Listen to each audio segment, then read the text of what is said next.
Manuel Felipe Sierra. Fíjate, los Estados Unidos se meten en México y les quitan la mitad del territorio americano, se lo adicionan ellos. Después Dominicana, Guatemala, Grenada, Panamá y Chile, que ahí todo, después de muchos años se le dieron los expedientes y cómo ellos en el bombardeo a la moneda, pues participaron. Y tiene este conflicto con Cuba, que tiene sobre 200 años. En estos días liberaron al presidente de Honduras, al que metieron preso por narcotráfico. Fíjate que siendo narcotraficante, agarrado, juzgado, ellos lo sueltan. Porque los Estados Unidos, sobre todo el movimiento MAGA, que fundamenta a Trump, tiene esta tesis de primero los americanos. Claro. Y los americanos siempre han entendido que los demás por debajo de ellos. Ese es un país que tiene una cultura de racismo, de anticomunismo y bélica. Ahora es un gran país. Es un país maravilloso, chicos. La cultura americana, los debates, la pluralidad de esa sociedad es una belleza. Claro, pero tienen estos grupos muy Ku Klux Klan, claro. que creen que los demás países son inferiores. Claro. Pero es que también lo que ocurre, y eso tiene mucho que ver con la acción de estos grupos, es que nadie discute el liderazgo de Estados Unidos en el mundo. Pero en un momento, después de la Segunda Guerra Mundial, llegó a ser una hegemonía o un dominio muy claro, ¿no? Y prácticamente total. Eso ha cambiado, como cambia el mundo, fundamentalmente en el tema económico. Entonces la emergencia de los países asiáticos, lo que está ocurriendo en otras naciones, ha significado un recambio donde Estados Unidos no pierde su condición de gran factor, de gran potencia, de hegemón de alguna manera del mundo, pero disminuido. Fíjate lo que está pasando en materia económica. Si tú comparas hoy los números de Estados Unidos, que era siempre la referencia fundamental como potencia económica, tienes que confrontarla con China, tienes que confrontarlo con la India, tienes que confrontarlo con otros países que comienzan a surgir y además que están desarrollando alternativas. Por ejemplo, el tema de los BRIC va a tener un efecto importante en el término de la competencia monetaria con el dólar. Y bueno, y eso va incorporando aquellos factores, países que se decían subdesarrollados, pues a lo mejor no tienen un desarrollo, digamos, envidiable, pero ya no son aquellos países que antes la gente decía subdesarrollados totalmente. Hoy tienen posibilidades con la tecnología, con la nueva realidad del intercambio geopolítico, tienen posibilidades de avanzar y de tener también la posibilidad de autonomía frente a la hegemonía de Estados Unidos. Entonces la situación ha cambiado y eso hay que tomarlo en cuenta, pero como ocurre, hay factores en el seno de eso que dices tú, la famosa América profunda, bueno, que no lo entienden y por supuesto quieren reivindicar su condición de potencia, lo cual parece legítimo desde su punto de vista, pero tienen que tomar en cuenta que la realidad del mundo ha cambiado. En la primera presidencia de Trump, el fallecido presidente Carter le envió una carta que más o menos decía así: mientras nosotros estamos comprando portaaviones, invadiendo países, los chinos andan haciendo negocio. Y esa ha sido la política que le ha permitido a China, en el mundo multipolar que tú señalas, crecer. Los Estados Unidos tienen que cambiar su visión de potencia bélica por competidores en el marco de la globalización y de la expansión de los mercados. Lo que en vez de estar poniéndole sanciones, impuestos y amenazando a todo el mundo, tienen que volverse, como lo hizo Clinton y Nixon y Ronald Reagan, competitivos. Claro. Ahora, es un cambio del mundo.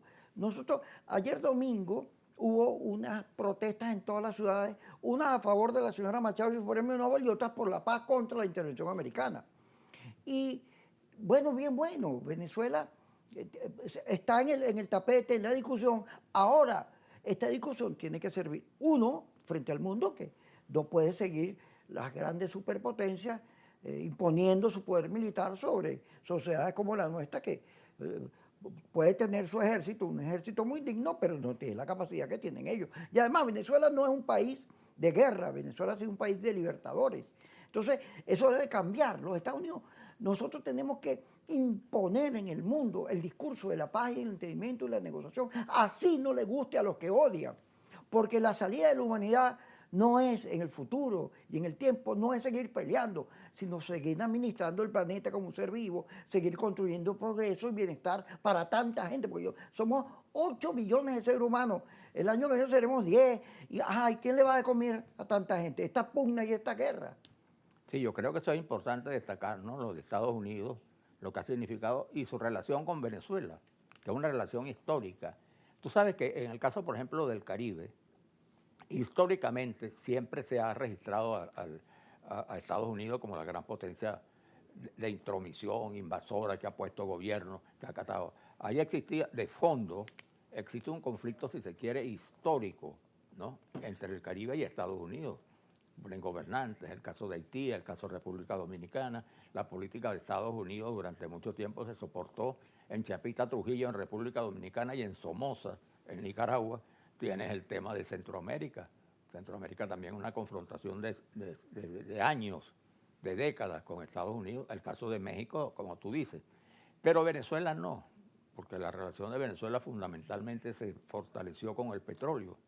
Cuando se produce el reventón del Sumaque, bueno, ese petróleo prácticamente estaba en manos de Estados Unidos a través de las compañías petroleras. Y eso establece un vínculo muy grande que hace que el crecimiento de Venezuela como potencia petrolera también sea de Estados Unidos, ¿entiendes? Y bueno, en la Primera Guerra Mundial el descubrimiento del Sumaque despertó en el mundo entero, por supuesto, una expectativa muy grande y en Estados Unidos. Y fíjate que en la Segunda Guerra Mundial, Kiko, y esto hay que decirlo, el combustible, el petróleo, pues en aquel momento como se conocía, que alimentó fundamentalmente a Estados Unidos y a Gran Bretaña, era el petróleo que venía de Venezuela, porque Venezuela era el primer país exportador de petróleo. Y los países árabes, ahora que conocemos, todavía no habían abierto, digamos, las posibilidades de una expansión muy grande. Y eso explicó que submarinos venezolanos fueran atacados ¿cómo es que? Barcos Submarinos venezolanos, alemanes. por submarinos alemanes atacaran barcos venezolanos que llevaban el petróleo a Estados Unidos. Y siempre ha sido así. En consecuencia, pues, eso es un vínculo. Y eso creó un vínculo también cultural importante y económico. De alguna manera, el desarrollo capitalista de Venezuela, a partir de los años 30, de la política de buena vecindad de Roosevelt, bueno, estuvo apuntalado en Venezuela. El capitalismo venezolano tiene un padre, de alguna manera, para decirlo, una persona que se llama Rockefeller, claro, por las petroleras. ¿No? No, y la gente recuerda los CADA. No solo los CADA, todo, bueno, San Bernardino, el Hotel Ávila, quien lo construyó. Ahí está Rockefeller. Bueno, y ¿sabes? Y el centro médico fue de Rockefeller. Esa zona donde estaba la Marina, que fue muy importante, ese era Rockefeller. El Hotel Potomac de Rockefeller. Para ponerte un ejemplo, sin hablar del desarrollo agrícola del país que fue con Rockefeller. Entonces, más bien ha existido una relación muy, muy cordial, de competencia, por supuesto, pero cordial, y que se alimentó con un factor muy importante, el béisbol.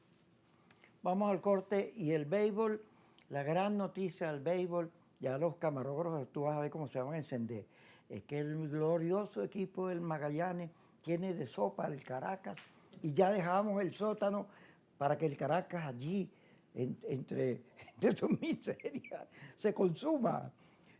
Viva el Magallanes.